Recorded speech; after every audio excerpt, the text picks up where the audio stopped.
Good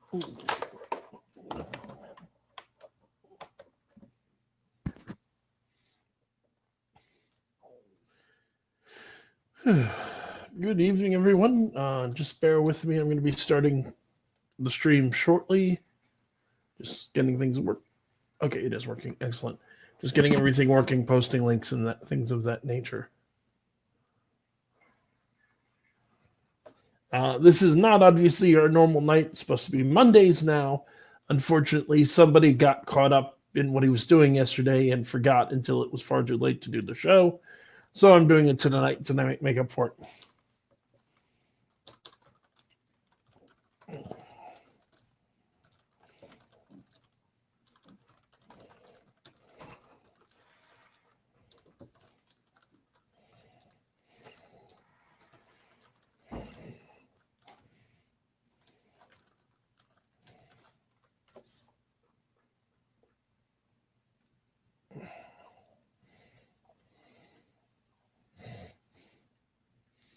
Almost there. Just again, bear with me. And don't worry, you've got a light, easy topic to talk about tonight. Nothing overly complicated or that philosophers have been debating the nature of for longer than I've been alive, or anyone watching this has been alive, or probably all of us put together. But like I said, almost there. Share. And one more share and we're gold.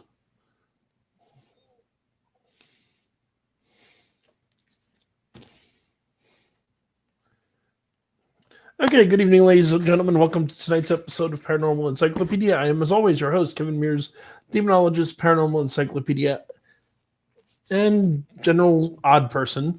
Brian isn't joining me tonight because I had to kind of do this last minute when I realized last night, wait, Kevin, you got distracted and forgot to do the show. The first thing I want to do, and this is very important, is I need to say a very sincere thank you. Thank you to my listeners. Thank you to Virgo Triad for sharing it. Thank you to all of my supporters. We raised enough money to get the window fixed. We paid the deposit. We paid it on Friday. It's supposed to be 5 to 7 business days from Friday. With the holiday, who knows if everything's going to get slowed down. But we are getting the window fixed. That is entirely what the money is going to. Once the window is fixed, I'll be sharing pictures in the community tab so people can see just how bad it got and that it's been repaired. But again, thank you so much for the help. We are there. We've reached the goal. Don't need money for that anymore. And that's all I wanted to say on something, is just to thank you. Moving on. So tonight's topic is something that I see come up a lot, which is what exactly makes something a religion? Which is one of the most deceptively complicated questions. We all use this term almost every day. Well, some more than others. I use it just almost every day. But we all have ideas about religion. We all talk about religion. Do you have religion? Are you an atheist? Are you a theist? But what exactly makes something a religion? As opposed to a philosophy, or just a set of screwy ideas people have. Do you need to believe in a god to have a religion, for that matter? And see, that's where we first get complicated, because the usual definition you get, like if you go to Merriam-Webster, definition of religion: the service and worship of God or the supernatural, or two, a commitment or devotion to religious faith or observance. Also, a personal set of institutionalized system of religious attitudes, beliefs, and practices. Archaic, scrupulous, or conformity, a cause or principle is a system of beliefs held to with ardor and faith. It's not a terribly helpful definition, and dictionary.com, the belief or worship of a superhuman controlling power, especially a god or gods. particular system of faith and worship, pursuit of interest, which someone ascribes supreme importance. Now, this makes sense for most of the religions that people are familiar with. Christianity is about the worship of a specific god. Judaism, God. Hinduism, multiple gods. But then there are things that are often called religions that don't fit this definition. Is Buddhism a religion? There are types of Buddhism that worship gods. There are types of religion Buddhism that acknowledge the existence of gods without necessarily worshiping them. And there are ways of practicing Buddhism that doesn't acknowledge the existence of a god. Are all of those types religion? For that matter, what about Satanism? Is Satanism a religion? And specifically, I don't mean devil worship. I mean Anton LaVey's Church of Satan, or the Satanic Temple, or groups like that don't acknowledge the existence of gods. But we call them churches. We call them temples. Now, there's political reasons for that, but should they be considered a religion? For that matter, here's one that's troubled philosophers and sociologists and people who study religion. How about political ideologies? Can communism reach the level of being a religion? There have been people historically in communist countries who strongly believed in an ideal that was greater than themselves, arguably superhuman, in the idea of the state and the common good, and the common good the state was supposed to represent. They were willing to die for that ideal. Religion, cults is another concept that we often associate with religion. And if you think trying to find what a religion is, defining a cult is even harder. But what about a cult of personality? Like Kim Jong-un is called a personality in Korea. Things of that nature, where the person isn't necessarily seen as a god or beyond human, but a great deal of respect and reverence is given to this person as this great leader, as this visionary, as this larger than life figure. Does that start, the point being here, the lines between what is a religion and what isn't are blurry. One of the best definitions I've seen, and I think it still falls flat, is religion is the contemplation of the other. Let me look at.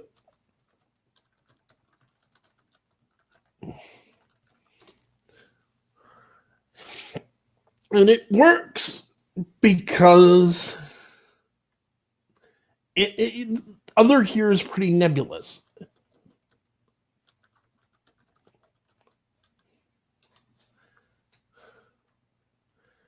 It's a focus on something greater than ourselves. Could be the state. It could be a leader that we have great respect for. It's some reverence or dedication to a belief, an idea, a concept, or a principle superior to yourself. Certainly,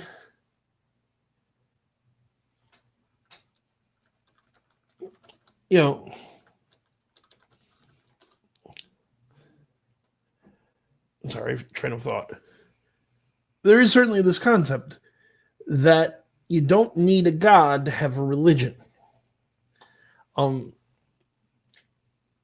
Which also raises the question, well, what's the difference between being really dedicated to a concept that we call religion and being really dedicated to football? And it sounds silly, but think about it. There is a degree of overlap. And I'm not talking about the average person who just watches football on Sundays. Think about the people that buy season tickets every year, that go to stadiums in freezing cold winter, painted in the team colors. There are people that really dedicate themselves and ritualize their enjoyment of sports. And I think that's maybe where we come into a useful concept, at least, is it's that ritualization, that set of standard beliefs and practices, a religion that makes something a religion. It doesn't necessarily have to involve God. In fact, there's a couple of different types of religion I'm going to get into, some of which don't have gods in the sense that we think of them. Um, but it's that sense of contemplation, it's that ritualization, it's that shared beliefs, shared text, shared, I don't want to say myth.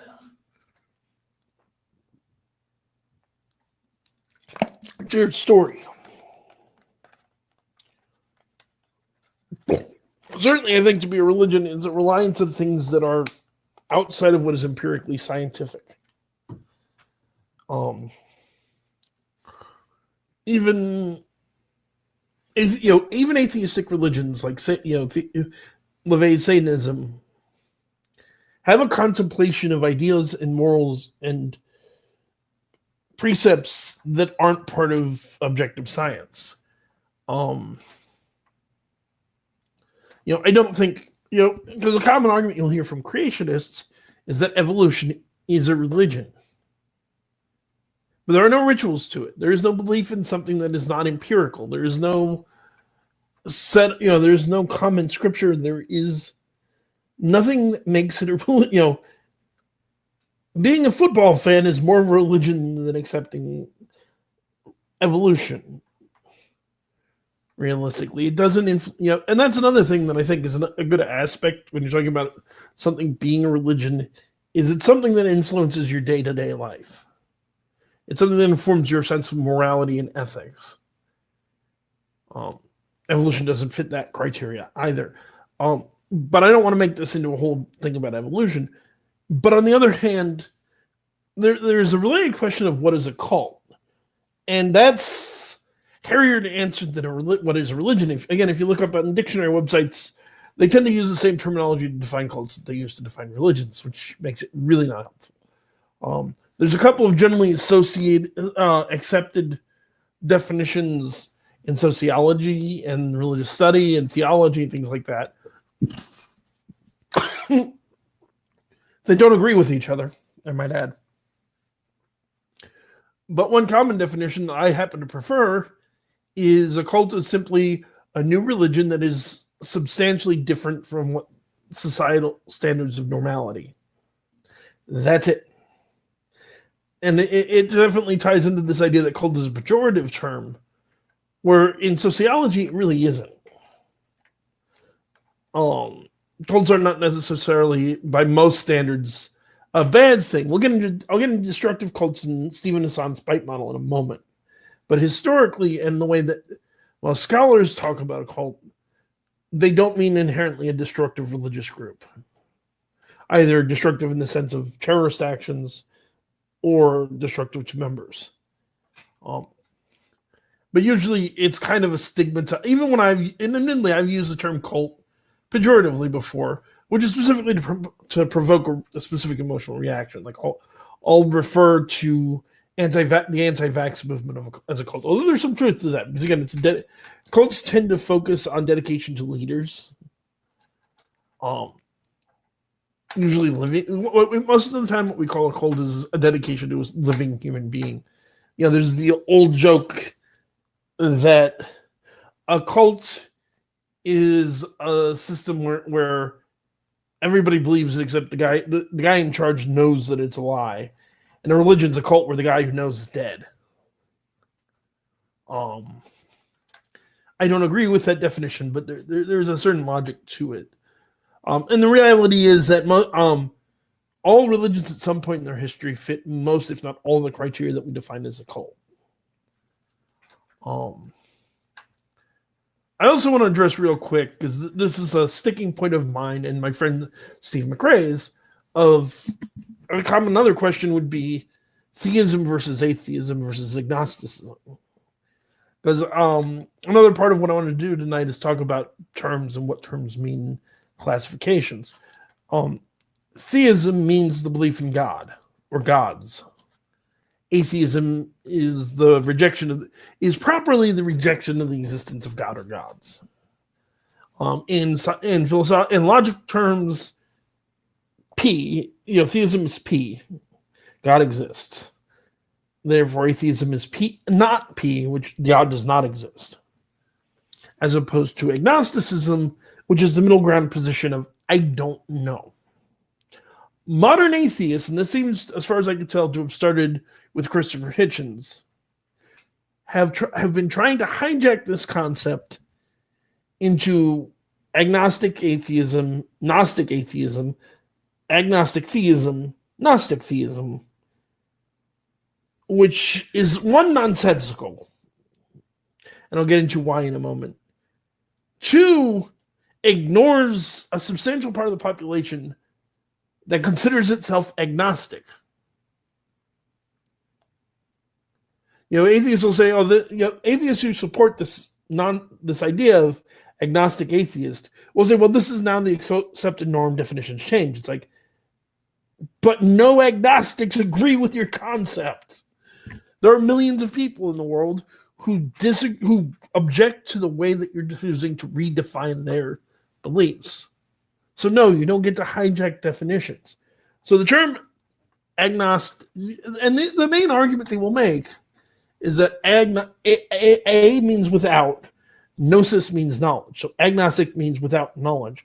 So an agnostic atheist in this idea is an atheist. I don't know if God exists, and I withhold belief until I have a reason to believe he does, as opposed to a Gnostic theist, which is atheist, which is God does not exist. I know God does not exist.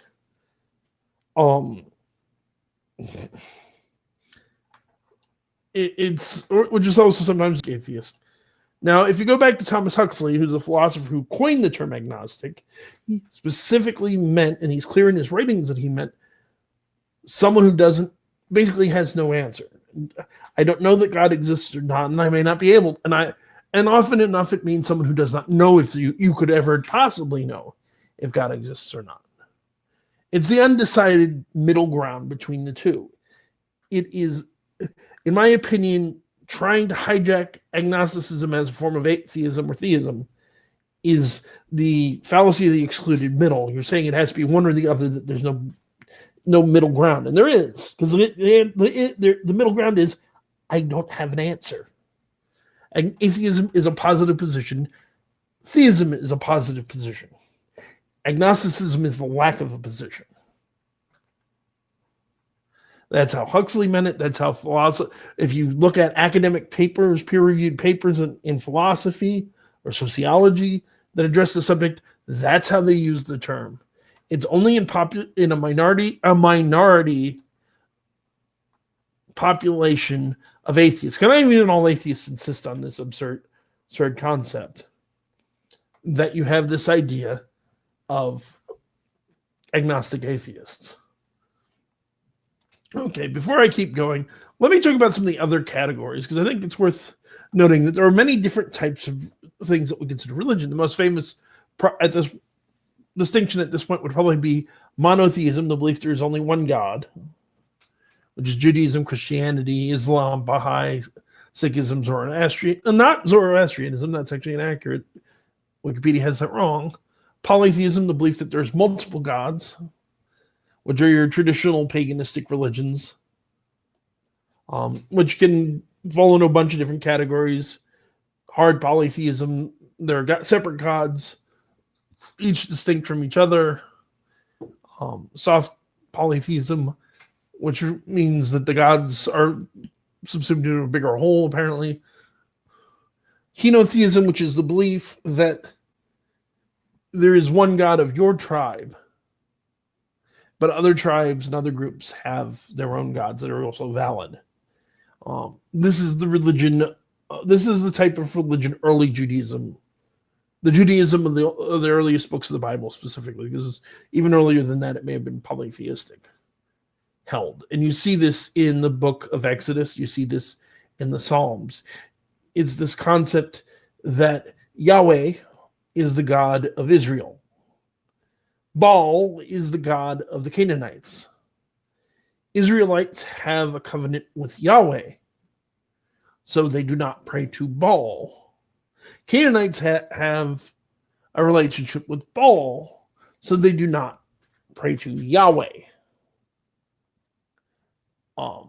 It's not that Baal and Yahweh don't both exist. It's that it's not our God.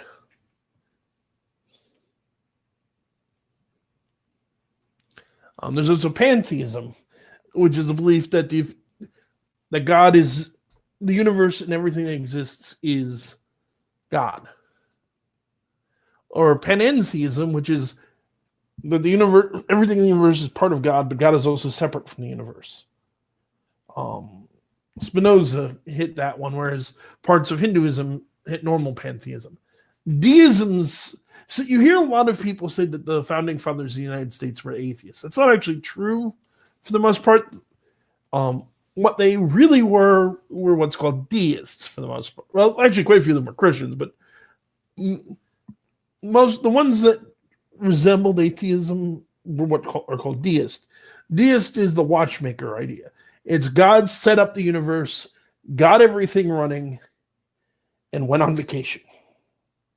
Or sat back and watched. God exists, God created the universe, but God does not intervene.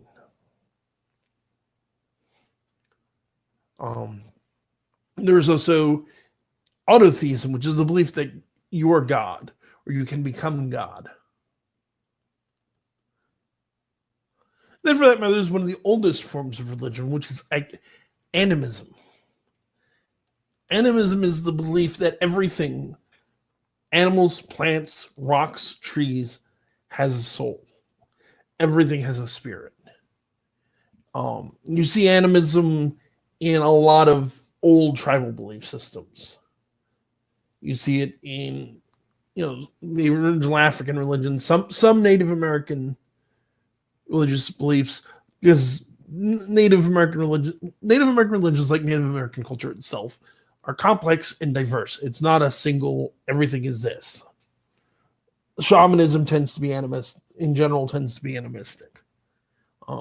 Which leads to a group I wanted to talk about as well. I think this is actually going to be a short episode just because I'm tired. I almost didn't do it tonight, but I wanted to get at least something up. But there is a group called, and I'm probably going to pronounce this wrong, the Piraha people. The Piraha are a group of are a tribal group in Brazil. They're very famous as a tribe of atheists, or supposedly, and we're told they don't believe in God or gods. For example, there's a famous story of a missionary who came, the first missionary to interact with them, who actually became an atheist. He was a Christian missionary, and he became an atheist because he ran into this group that had no concept of God. And specifically, the thing that makes Piraha very interesting, at least in my opinion, is they only believe in what they directly experience. They don't have a sense of history because it didn't happen to them. They're only, when they met they were interested at first in this idea of Jesus that the missionary talked to them about. But when they found out that he had never seen Jesus before, they lost all interest in him, in this story, in this idea of Jesus. And people have turned this into, well, they're atheists. They don't believe in God. That's not really true. Well, it may be true, and they certainly don't seem to have a supreme God. But they do believe in spirits. They do believe in, but they believe in spirits that they've seen. Everett, for example, reported an incident where they said that Zigage, which is one of the beings that lives in up in the clouds, was standing at the beach, yelling at them, telling them that he would kill them if they went into the jungle. Everett and his daughter couldn't see anything, but the Piraha insisted he was standing on the beach. So they have this belief in what the rest of us may see as the unseen. They have this belief in spirits. They have this belief in a supernatural element. So they may be atheists in the traditional sense of the fact they don't believe in a supreme God, but they believe in these sky beings. They believe in these beings that only they seem to be able to see. They believe in spirits. They're not really atheists. they're not really theists either. They're almost. It seems almost like maybe a weird form of animism.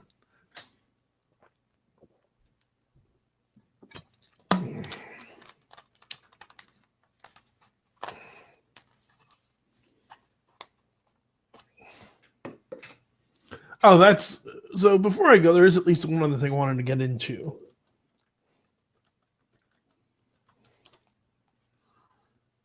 So again, things that get labeled a cult,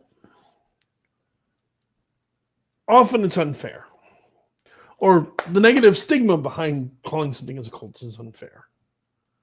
There are two ways of seeing a cult that change that. One is the law enforcement's idea of what a cult is, which I happen to really like because it's very straightforward, black and white. And generally speaking, groups that fall into this definition are pretty much by definition bad people. The traditional law enforcement definition of a cult is a religious group that commits criminal activity.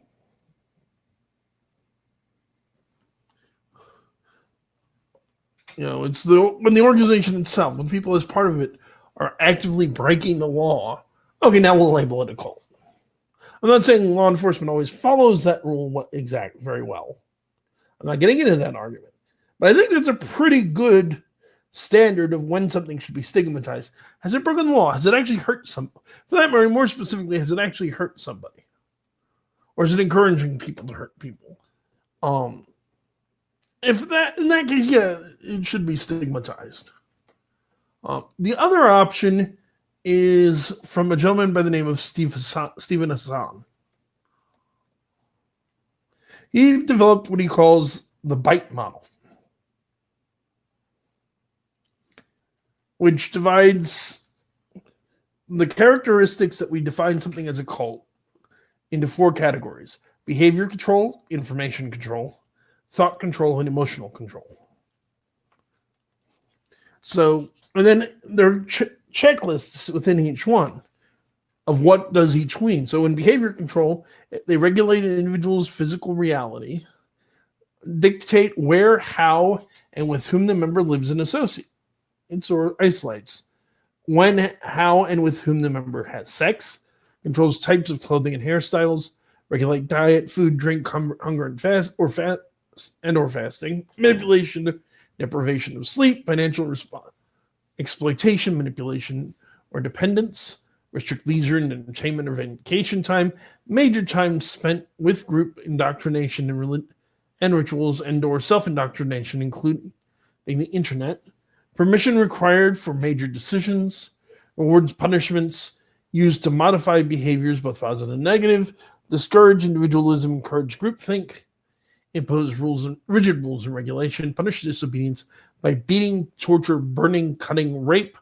or tattooing it, branding, threaten harm to family and friends, force individuals to rape or be raped, encourage and engage in corporal punishment, instill dependency and obedience, kidnapping, beating, torture, rape, separation of families, imprisonment, murder. Information control includes deception, deliberately withhold information, distort information to make it more acceptable, systematically lie to the cult member, minimize, discourage access to non-cult sources of information, including internet, TV, radio, books, articles, newspapers, magazine, media, critical information, former members, keep members busy so they have no time to think and investigate, control through cell phone with texting, calls, internet tracking, compartmentalize information into outsider versus insider doctrines, ensure that information is not freely accessible, control information at different levels and missions within group, allow only leaders to decide who needs to know what and when, encourage spying on other members, impose a buddy system to monitor and control member, report deviant thoughts, feelings, and actions to leadership, ensure that individual behavior is monitored by group,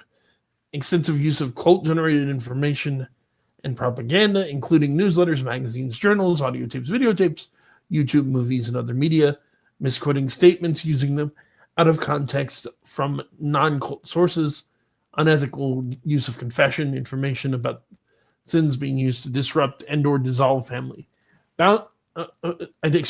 dissolve identity boundaries, withholding forgiveness or absolution, manipulation of memory, possible false memories. Thought control. Require members to internalize the group's doctrine as truth, adopting the group's map of reality as reality, instill black and white thinking, decide between good versus evil, organize people into us versus them, insiders versus outsiders, change person's name and identity, use of long-loaded language and cliches, which constrict knowledge, stop critical thoughts, and reduce the complexities into platitudinous buzzwords, include only good and proper thoughts, encourage only good and proper thoughts. Hypnotic techniques are used to alter mental states, undermine critical thinking, and even to age regress the member.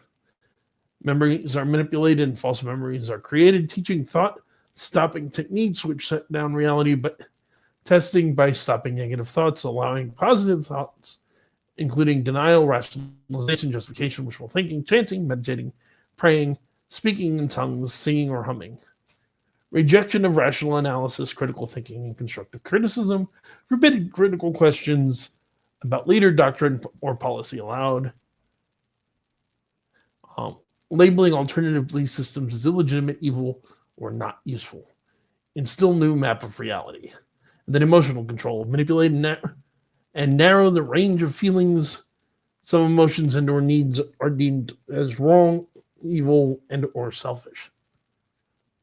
Teach emotion stopping techniques to block feelings of homesickness, anger, and doubt. Make person feel that problems are always their own fault, never the leader or the group's fault. Promote feelings of guilt or unworthiness, such as identity guilt. You are not living up to your potential. Your family is deficient. Your past is suspect. Your actions are unwise. Your thoughts, feelings, and actions are irrelevant or selfish. Social guilt, historical guilt, and still fear, such as fear of thinking independently, the outside world, enemies, losing one's salvation, leaving or being shunned by the group, others' disapproval, historical guilt, extremes of emotional highs and lows, love bombing and praise one moment and then declaring you are a horrible sinner, ritualistic and sometimes public confession of sins, phobia indoctrination, including irrational fears about leaving the group or questioning the leader's authority, no happiness or fulfillment possible outside the group, terrible consequences if you leave, hell, demon possession, incurable diseases, accidents, suicide, insanity, 10,000 reincarnations, etc., shunning of those who leave, fear of being rejected by friends and family, never a legitimate reason to leave. Those who leave are weak, undisciplined, unspiritual, worldly, brainwashed by family or counselor, or seduced by money, sex, or rock and roll. Threats of harm to ex-members and family. I think this is a really good breakdown of destructive cults. And I think the thing to realize is some of them are obviously inherently bad. If you know, any group that hits some of the really extreme ones is clearly wrong, dangerous and wrong. But it's kind of like a lot of other checklists of this nature. Oh, hey, Lisa for Truth. How are you? That the more of these you hit, the more concerned you should be about the group you're a member of. And this also goes into a big point I've always had about what I have to say and what I think should be applied to religion, philosophy, and anything, and politics and anything else, which is question what you're told. Think, that's a big deal and very important. And I'm also doing very well, Lisa. Thank you. No group, in my opinion, has a monopoly on the truth. Even, from a Christian perspective, which is because that's my perspective. Let me point this out. When Jesus walked the earth, remember how he treated people who asked him questions. When Thomas said that he didn't believe Jesus had come back, that he wanted to put his fingers in the wounds, Jesus didn't throw him out. He did say, and it is a rebuke, but it's a gentle rebuke, blessed are those who see who do not believe. But he didn't cast him out. He didn't tell the other apostles to shun him. He didn't tell tell him that he was wicked and going to hell forever for questioning and for thinking. Think about how he dealt with the Pharisees, so many of whom were trying to trick him with the questions that they asked. They asked him, should we pay taxes? And he held, did he say, don't ask me questions? No, he answered them. The Bible tells us to test the spirits. We're not, from a Christian perspective, you shouldn't blindly believe what you're told. Many people throughout history and today come claiming to speak for God who don't. And many of them, and this is important, this is really important, even some of the worst of them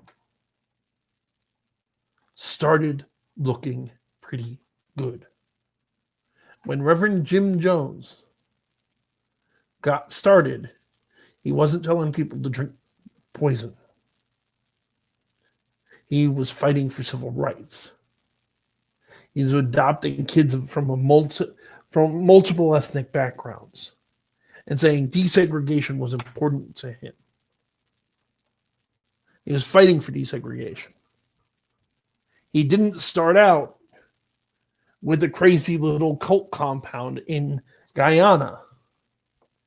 He started out seeming good. He started out seeming reasonable. He started out seeming to be on the side of righteousness.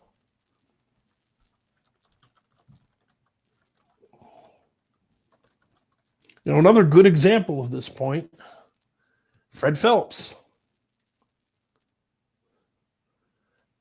Not a great guy, He definitely was big on the whole, homosexuals are horrible people.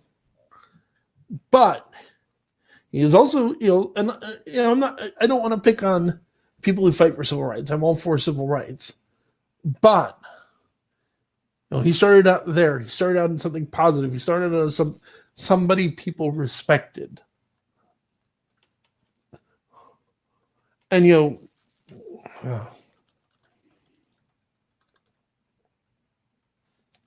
the Bible talks about this. Talking about how people come, Matthew 7:15. Beware of false prophets who come to you in sheep's clothing, but inwardly they are ravening. My friend in a very good channel, Lisa for Truth, is doing a series on Jim Jones, and she's saying she thinks the drugs got to him. I don't know. I've it's been a while since I've done a whole lot of research on that. I think I'll have to go check out your own series. But you look, and for that matter, if you want an example that I don't want to go too detailed into, because they're one of the most sue-happy groups in creation. There's an excellent documentary right now on Netflix, and it's a series actually about Scientology. And we all look at Scientology and think of how nuts it sounds. Because it is pretty darn nuts. I mean, JWs are another good example, but nobody's as so happy as Scientology. But there are other things they do, and they are very good at seeming like they're doing something useful and important and good. They have a group, just like you have Alcoholics Anonymous and Narcotics Anonymous, there is a group run by Scientology, I believe it's called Narcanon, that it claims is genuinely helping people get free of addiction.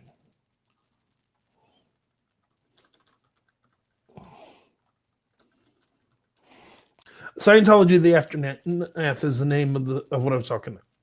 Narcanon. That's Scientology organization claiming that it can help people with substance abuse issues.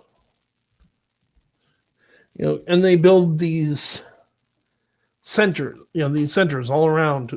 Supposedly they're trying to help people. They're trying to, if you listen to the infamous interview Tom Cruise had, he talks about how they have a duty as Scientologists to actually help people.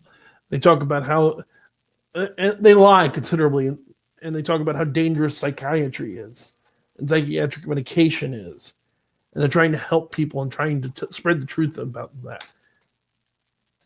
And it's very easy from the outside to look at a group like Scientology, to look at Jonestown and go, that's insane. How could anybody believe that? But destructive groups don't generally start out with the craziest bits. In fact, many of them don't seem to start out crazy. Something happens, something changes. Like, as if Lisa for Truth is correct, and I'm saying if, because I haven't done the research myself or watched her videos yet, so I don't know. But if it was drugs that got to Jones, something that changed and warped his mind. I'll say this: watching the documentary on Scientology, docu-series, or whatever you want to call it,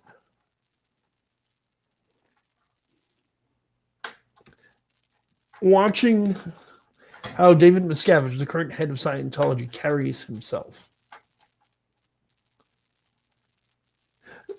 People who do what I do, at least me, for what I've done, he has a way about him, a way that he carries himself, in a way that the look he gets in his eyes, that's familiar.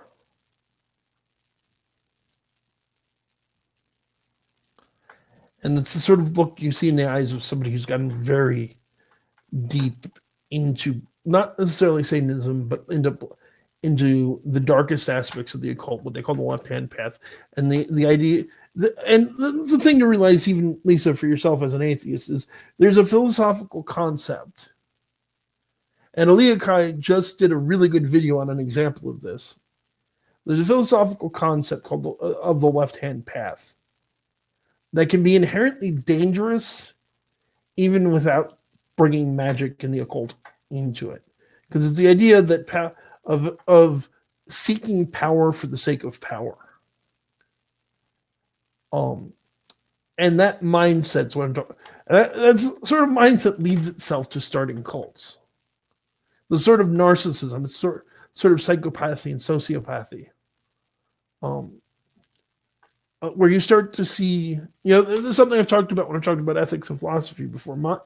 Immanuel Kant had a wonderful concept in his ideas of ethics that we should always treat other human beings as having infinite value and being ends to themselves, not merely means to an end. It's that mindset. And it's not true. So it's not always true sociopathy or psychopathy, because there are people that get into it.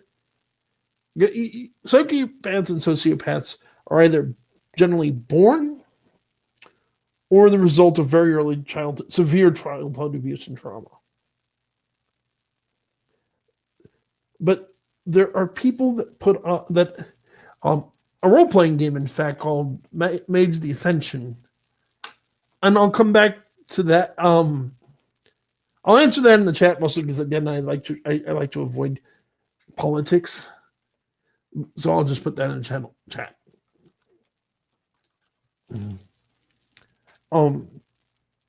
But there's this idea of the quest for seeking power for the sake of power, and reaching a point psychologically where other people don't matter anymore, except as they can help you get power. The role-playing game Mage of the Ascension, one of its more recent books, described it as sociopathy chic. And I think it's a great concept. But people who aren't really sociopaths, they don't qualify because they were born with the capacity for empathy, but consciously choose to ignore it, consciously choose to adopt this sort of mindset. And you see this in all. And it may also be the result of trauma. I mean, if it is the case with Jones and it was drugs, and may have damaged aspects of his brains depending on what he was taking and how far he went down it. But there are people that willingly choose to kill or disregard the capacity for empathy, and many of them deliberately choose to get involved in the dark side of the occult. And I don't know for certain. I can't prove this, but my instincts tell me that Miscavige and probably other current high level members of Scientology qualify.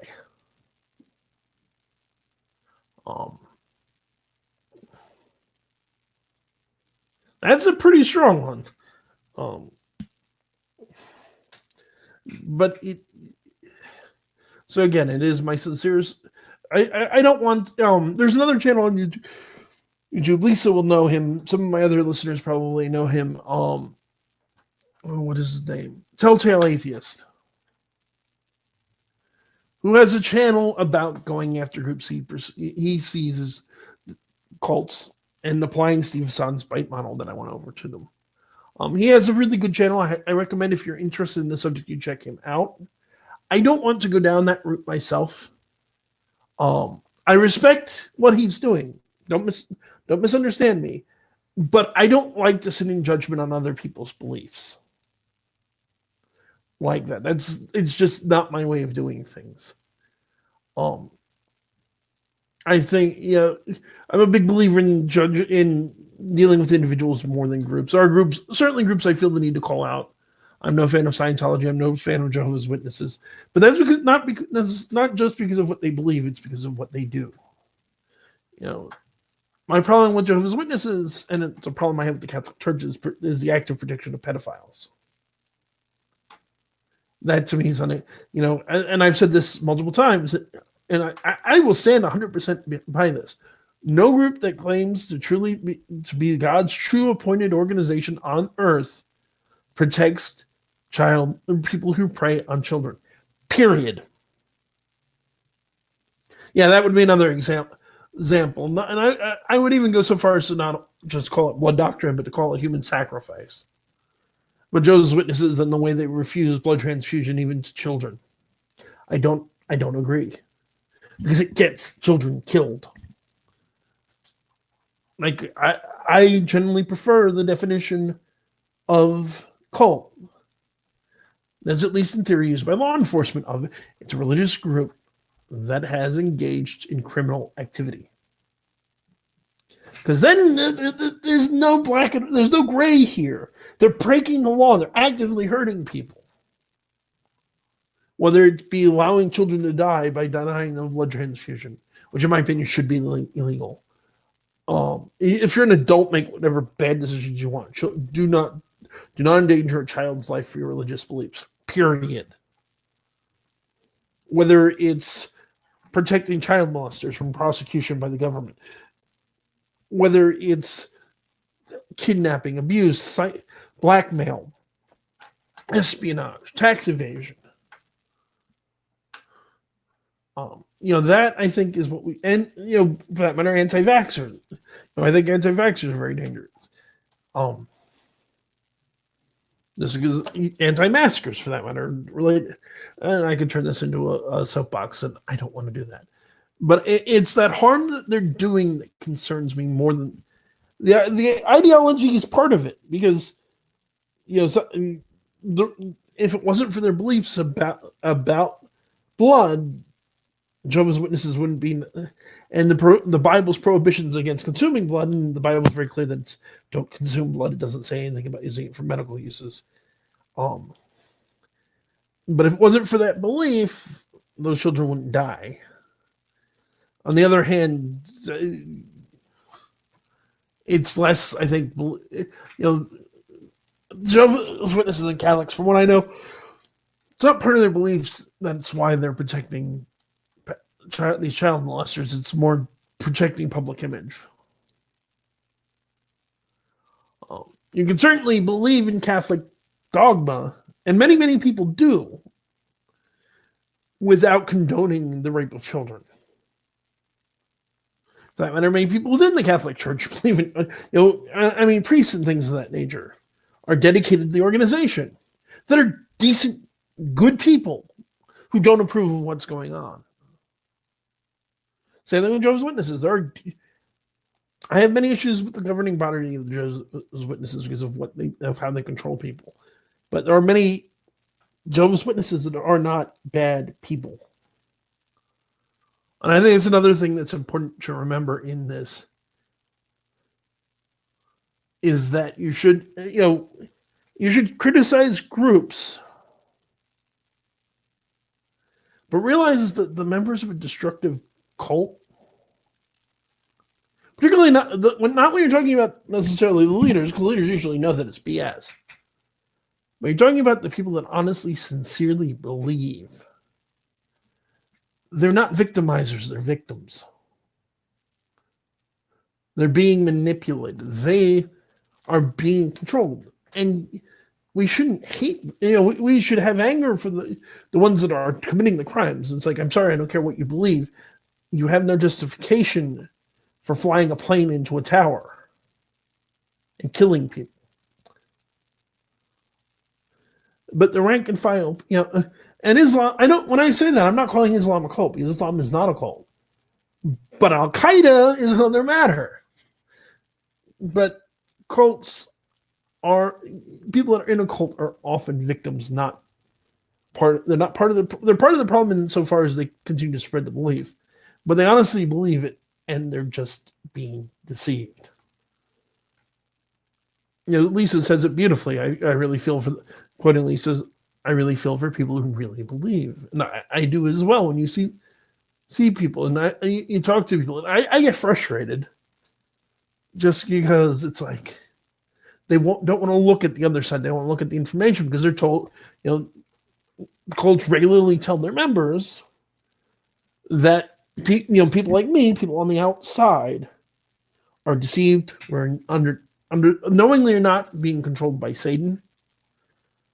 That the media is under control of Satan, and they can't trust anything we tell them. Any source you give them, they can't trust it. It's under the control of Satan. And this actually goes to another point that I think is worth considering, because I've seen asked on Quora before and other places, how can intelligent people believe that the world is 6,000 years old? Or how can intelligent people believe that the world is flat? Less kind people might say, how could intelligent people believe in demons? To me, how do people believe these things that the average person is obviously untrue? So setting aside me and demons because personal experience, but here's the thing to realize. Don't think about it. People tend to think about it from the outside looking in. Think about being a kid. And the moment, as far back as you can remember, being told Jehovah's Witnesses are God's true servants. Your family believes it. Your friends believe it. Everyone you know believes it. You're told this since before you could talk. Or everyone's told everyone you associate with says the earth is 6,000 years old. Now, all of a sudden, I agree with you, Lisa, completely. You have some guy you've never met before on YouTube, for example, saying that they're wrong. Think of anything you hold dear, anything you believe, anything you've considered fundamentally true ever since you were a little kid. Now imagine somebody, maybe even someone you like and respect, says, not only are you wrong, but you were stupid for ever believing that. Are you going to simply jump sides? Not only are you not going to do that, you really shouldn't. Because if we, certainly investigate things, question things, but don't jump sides just because somebody you respect disagrees with you. Because the other reality is smart people can be wrong, and often are. There are lots of highly intelligent people throughout history that have made some really dumb mistakes. I know, Lisa, and I think a lot of atheists would agree with you on that people aren't wrong. They're wrong. They're not stupid. But again, on the inside, it feels like they're saying you're dumb. I think it feels like they're saying you're dumb. I think that you're fooled, that you're tricked, that you're gullible. And this even applies to people. That's the other thing to realize. This also applies to people who join cults later in life. It's easy to look at somebody who goes and signs up for Scientology or Jehovah's Witnesses as an adult and going, how could you not know? There's so much information available. And it's easy to think that people who join cults are stupid, but they're usually not. In fact, studies usually show that they're usually fairly well educated and a little higher than in average intelligence. So why do they fall for it? Why do they fall for something that to us seems so obviously wrong? There's a couple of reasons for that. Part of it is that cults are good. Destructive cults are very good at manipulating people. And there's a concept that when I discussed the bite model, I mentioned love bombing. Now imagine you've just moved to a new city. For example, you've just gone to college halfway across the country from where you grew up. You don't know anybody. Maybe you don't get along very well with your room. Lots of us had this experience in college. I luckily didn't, but I knew plenty of people who did. But you go to college, you're no one you know is nearby. All your friends from high school have gone to different colleges in other parts of the country. You don't get along well with your roommate. And somebody invites you to a church service. And everybody there's really nice and welcoming and very interested in you. And you stick around because finally you have some friends. They invite you to go out to eat. They invite you to come over and watch the game. They invite you to do normal social things. And over time, you start to realize they believe some goofy things. Now, it may be very easy on the outside to think, oh, well, you're going to go, well, that's ridiculous. But you want to say that to these nice new friends of yours, people who have been nothing but nice to you? The only people you know in this strange city? You want to go back to being alone? And, so often enough people fake it. People just agree or give non-committal answers and they go along with it. And if you do that long enough, sometimes it starts to sink in and you do start to believe. It isn't even a sense. There's a degree of gullibility maybe that goes into it because there's the other aspect, another big aspect of this that is one of the great secrets of con men, religious cult leaders, and magicians the world over, which is smart people are in many ways easier to fool than dumb people. For two reasons. One, if you're smart, especially if you know a little bit about a subject, a deceiver, an honest deceiver like myself, a magician, or a dishonest one like a cult leader or a con artist, can take advantage of that. If I start talking about magic powers and throwing lightning bolts, you'll probably think I'm crazy.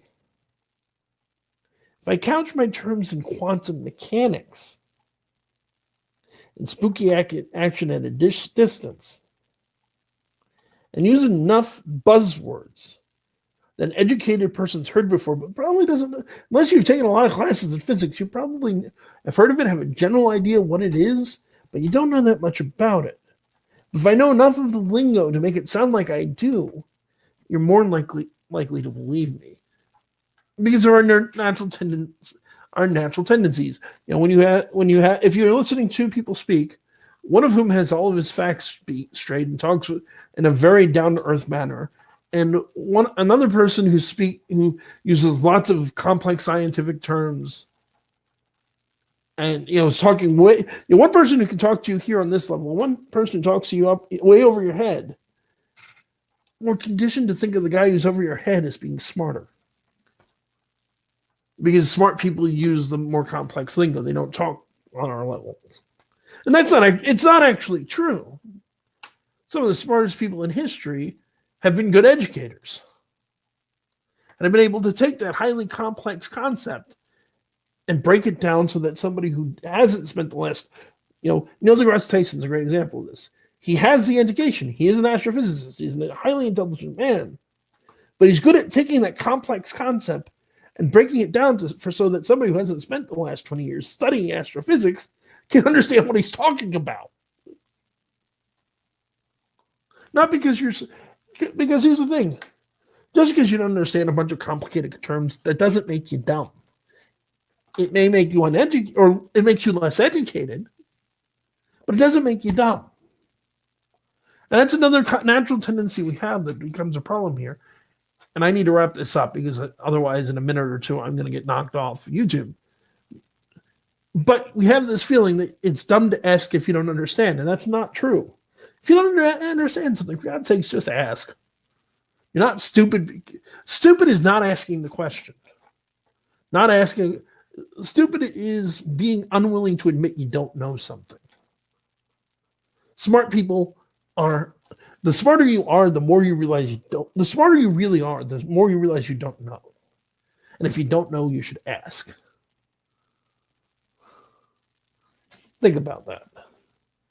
And the other reality is, and this is another problem, this is a problem with smart people. Smart people are often a little arrogant.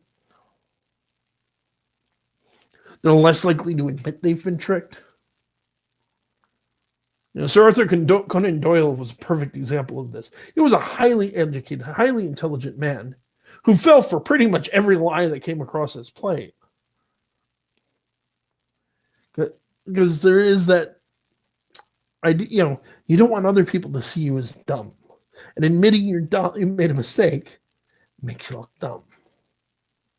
Really, truly, some of the wisest people, that's the difference between intelligence and wisdom. Wise people who are also smart are willing to admit their mistake. And this is a good example of this, I think, is Albert Einstein, who was wise as well as smart. He was genius, but he was also wise because he spent years saying that the Big Bang was wrong. His own theory said it was right, but he didn't agree with it.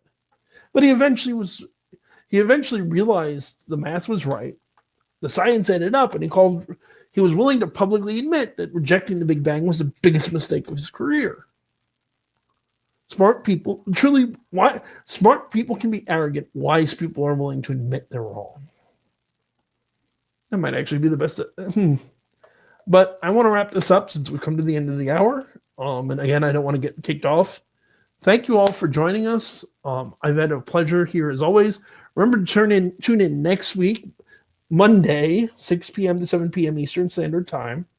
And we actually have, I think I have Lisa, but I'm running out of time for that.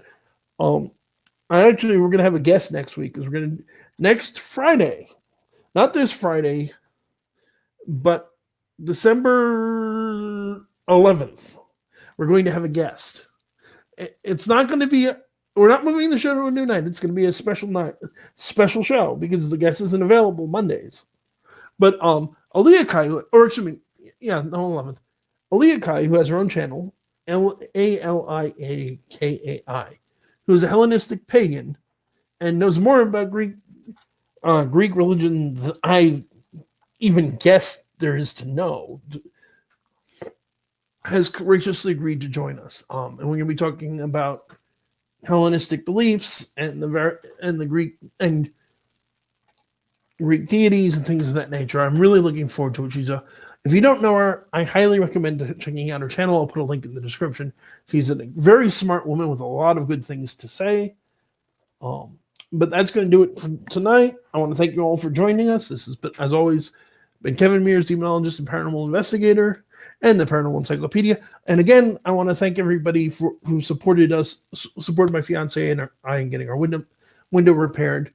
But that's going to do it for tonight. Good night, everybody, and God bless.